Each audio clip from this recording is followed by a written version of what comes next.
everyone and welcome back to my channel. Today I'm going to be showing you what I've been reading this year so far. So I also started my TBR game this year, which is Bookopoly. This is where I set out my books I want to read for the month. I didn't do one in March, I'm very naughty, but I did one for April and January and February. Why did I say in that order? I don't know. Let's see, did I actually read the books that I set out to read? Let us find out.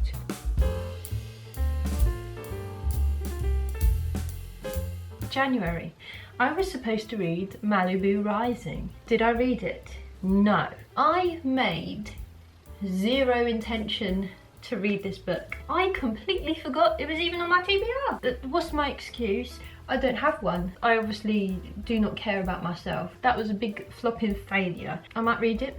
I might read it in the future. Who knows? I don't know. Will I? The next book I was supposed to read is Emily Wilde's Encyclopaedia of Faeries. I think this is going to win the award for longest title of books I've read this year, or lots of letters. Lots of letters in this book. I did read this. Good job. Well done me. I read a book. How very smart of me. And then the last book I was supposed to read is Black Leopard, Red Fox, at least for my January books. Did I read this? I'll tell you what, I read a chapter. And I thought, I don't like this, so I stopped reading it. It's very violent. And one of my favourite books of all time is A Clockwork Orange. It was too violent for me. And A Clockwork Orange isn't violent for me. It isn't too violent for me. But this, it was just a bit gruesome and a bit too much. So I thought, I don't want to read you. But it does have a ribbon bookmark, which I am now detaching. I don't want to read it. It's too much. It's too much. I'm ever so sorry. So that was January. February. I was supposed to read Nudge. I read a little bit of it, but I didn't finish it. So hopefully this month I will finish it. Next I was supposed to read, it's right at the bottom here. Look at all these books. Oh, look, a sneak surprise. Penguin Highway by Tomohiko Moromi. I finished it. And I absolutely love this cover. Wow. So yeah, I'll talk about that in a minute. And then I was supposed to read And Away by Bob Mortimer. And I read it. Wow. I read it on audiobook. It's a funny story actually. I read it on audiobook and then I was telling my nan about it and then she said, oh, I got that book but I was going to give it to you but I thought you didn't know who Bob Mortimer was. And then she went into her flat and got it for me. So yeah, that's why I've got a physical copy now. Good stuff. And then the last book I was supposed to read was this chonky boy, The Priory of the Orange Tree, which I didn't read. I didn't even start. So very disappointing. And then I just completely ignored my TBR and read a few other things as well. So I read A Fire Endless by Rebecca Ross, it's City of Dragons, The Awakening Storm. Who wrote this? Jamal Yogis and Vivian Turong, which is a graphic novel. I'll say if I enjoyed it later. Legends and Lattes by Travis Baldry. And last of all, The Sad Part Was by Pravda Yoon.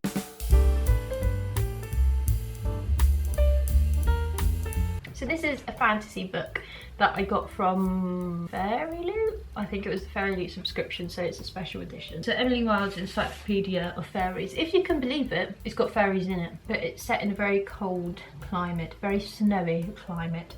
And Emily Wilde is this researcher who is researching the fairies. Emily Wilde doesn't do very well with humans, but she does seem to cope better with fairies. It's a bit like me and humans and me and dogs. She ventures out to this wintry landscape where the people she doesn't get along very well with, and the people don't really like her either because, you know, Emily seems to say the wrong thing all the time and it's just a bit embarrassing. I feel second-hand embarrassment. I feel sorry for her. She's studying these fairies and then this heckin' man researcher comes along who she hates and then she's like, what are you doing here? I'm supposed to be researching this. Get off my turf. And then they have argument after argument and then they research the fairies and that's about it. Nothing much happens. This is quite a boring book. If you like books that have no plot but are set somewhere somewhat pleasant, then you might like this. But for me, I didn't really like it. I gave it 3 stars. And also, something that really bugs me about this book. Why are there mushrooms on it? Why are there mushrooms on it when it is set in a wintry atmosphere where mushrooms don't grow? I went into this thinking it was set in spring. This gives me spring vibes. Things are growing. There's flowers. There's not flowers. These what look like maybe ferns and cranberries and berries on it. These things are not abundant in a snow. Look at leaves. What's going on? This is false marketing. So yeah, I didn't like it. It was just a bit boring. I mean, you know where it's going. You know what's going to happen with the two main characters. It's very predictable. 3 stars. Next I read The Sad Part Was. Okay, I can tell you some things about this book. The first thing is that it's from a really lovely publisher called Tilted Axis. I really like this publisher. They promote translated fiction from all across the world, and it's lovely. I enjoy that very much. I've enjoyed a few other books from this publishing house. This is a set of short stories. That is all I can tell you. I don't remember anything about this book. What does that show you? That shows you, first of all, I didn't fill in one of these. And second of all, it can't have been that good if I don't remember anything that happened. If I don't remember any of the stories, I don't... It was good. I gave it 4 stars apparently, but why I gave it 4 stars, please do not ask me. I won't be taking any questions at this time. Next I read Legends and Lattes by Travis Baldrine. What's this book about? This book is about an orc called Viv, and she's had a troubled past. She's beat people up. She might have even killed them. It's in a very nice setting, I think. It's kind of bard, gives me bard vibes. So it's kind of like a nice little village. Lots of mythical creatures live in this village. But obviously in this book they're not mythical, they are real. Viv, she comes to this town, this new village, and she's like, I'm gonna leave my past life behind. I'm gonna set up a coffee shop. Cool, if you want to do that, that's cool. So that's what she does. And that's the whole book. It's her setting up a coffee shop and then running the coffee shop. You know, it says somewhere on this, low stakes. That is what this book is. I gave this book 3 stars because it's just kind of boring. It's boring and I'm very disappointed. It's a bit like, I saw someone on Goodreads say it's like Dungeons and Dragons mixed with Animal Crossing. That is exactly what this is. And why would I want to read a book like that? It's fair enough playing Animal Crossing in your own time, doing your own thing. Do I want to read a book about someone building stuff on their island? No. God, there was absolutely no plot. The characters were so wishy-washy. I was like, I don't remember who this new character is, who's a new customer, who's a returning customer. I completely forgot who anybody was. But the main gripe I have with this book is the tax situation. So, the big bad enemy in this book is sort of the government, the council kind of thing. I can't remember what they're actually called now. Magisterium? I feel like it's not Magisterium because that's the Philip Pullman thing, but it's something that I think I've read before. And they're the baddies because they're asking Viv to pay her taxes. No. You pay your taxes and the government are not the baddies. Who are you to avoid your taxes? And do you know what she does? She pays off the government to say, you know what, here's some pastries, I'm not paying my taxes. So excuse me, you're gonna get arrested for corruption, thank you very much. I just don't agree with that. We should all pay our taxes, and it's romanticised in this book that you don't pay your taxes, and I'm like, shut up, pay your taxes. Have I made my point? Pay your taxes. God. That really annoyed me. I don't know if you can tell, but it very much annoyed me. So what we know is that Viv is a very far-right Tory, and I don't like far-right Tories. I'm digging myself in a hole. But I don't think you should avoid your taxes. Tax evasion is a sin. Okay, so what's supposed to be a cozy book made me very angry. What did I read next? I think it was Penguin Highway. This book is lovely. This is a very cute book. This is a book that follows, I don't know how to pronounce his name, I'm so trashy. Ayoma? It's A-O-Y-A-M-A. Ayoma? I'm gonna say Ayoma. So he is about a 9-year-old boy living in Japan, and one day he stumbles across some penguins. Penguins don't live naturally, natively in Japan. I don't know why I have to tell you this, you know this already. So he's like, what the hell's going on here? I don't understand. Now, Ayoma is a very intelligent young boy.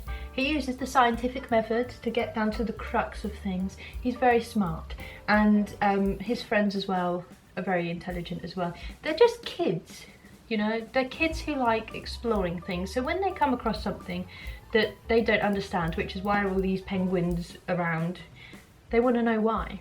So this book goes on an interesting tangent. The plot, I read this, I finished it, and I didn't understand what had just happened, but I feel like you're not supposed to understand, because basically it gets very magical. There's magical things that happen and I don't understand, but whatever. It's cool, I enjoyed it. The thing I like most about it is the childlikeness, that's not a word.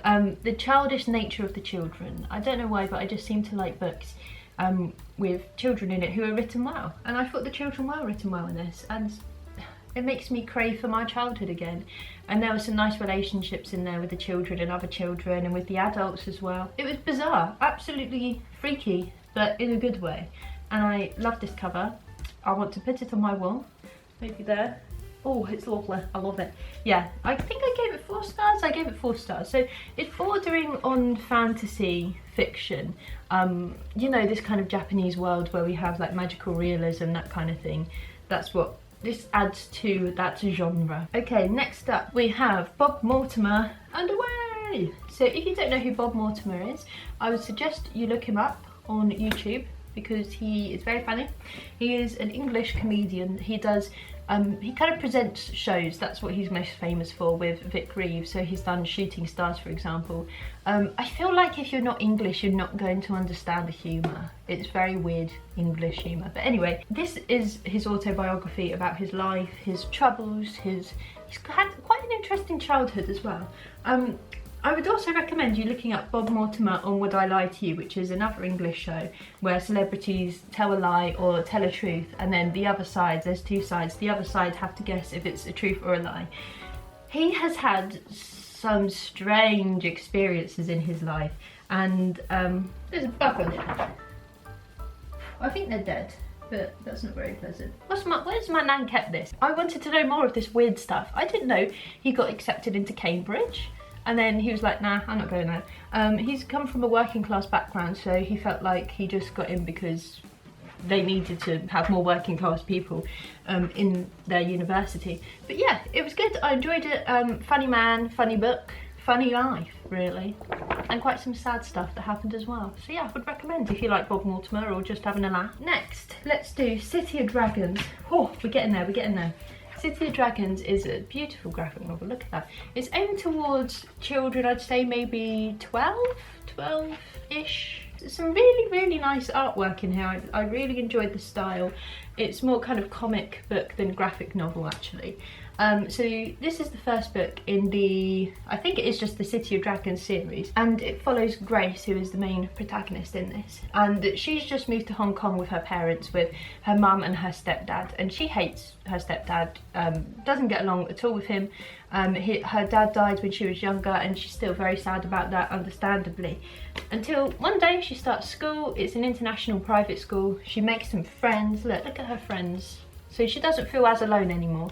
And then on a school trip, this lady hands her an egg, but not just any egg, not a chicken egg, a dragon egg. Do, do, do, do, do, do, do. So she raises this dragon that you can see here. I can't remember their name, but they're very, very cute. And it just follows bringing up that dragon when you're in a world where dragons shouldn't exist. There's lots of Chinese mythology in here as well. I have to admit, there's some mythology that goes straight over my head. I felt like this mythology I found quite difficult to keep up with. So maybe I need to kind of look up the mythology in real life and kind of understand it more. But I'm definitely intrigued to carry on with the series. It was very, very cute. And lastly, I read A Fire Endless. I've got a whole blog of this where I try to read it in 24 hours. So this is the second and the last book of, is it the Cadence series? Well, I can't remember what this is actually called. So it's the second book. A River Enchanted is the first book. It follows our main characters. So one of them is a bard who can speak to the spirits on a Scottish island. And he's needed in the first book. He needs to go back to the island because he's studying on the mainland, he's studying music. and they need him because they need someone to talk to the spirits, because someone keeps on stealing their young girls. So that's why he returns to the island. This book is about the two main characters. They are in different parts of the island. So the island is split in two for the Breckons and the Tamerlanes. Oh no, have I just ruined the first book for people? I'm just gonna shut up now. So yeah, it's good. I really enjoyed it. I gave it 5 stars. I thought it was fantastic. I thought the end of every chapter left you hanging for more. You wanted more and more and more. I love the descriptions. It's kind of why I liked Far From the Madding Crowd by Thomas Hardy, in that the descriptions of setting are very lovely. It felt warm. Even though it's a very cold book, it still felt warm in its descriptions. It's very high stakes. The complete opposite to Legends and Lattes. Things actually happen. The plot is very, very good. It's very intricate. I really enjoyed it. And I love nature. This is set in a very nature environment. I had a good time. Goodness gracious, that's what I read in the first 3 months of this year. I think I need to do this more often, because I get like too many books and then I'm like, oh, what am I supposed to do? Review all of them within half an hour. It's too much. So let's note to self, do these more often, so then we don't have a huge chunk of a video in 3 months' time. Do I listen to my own advice? No, never. Thank you for watching. If you're still here, then leave a, is there a dragon emoji? Leave a dragon emoji or something that looks like a dragon. Thank you very much for watching, and I'll see you in my next video. Goodbye!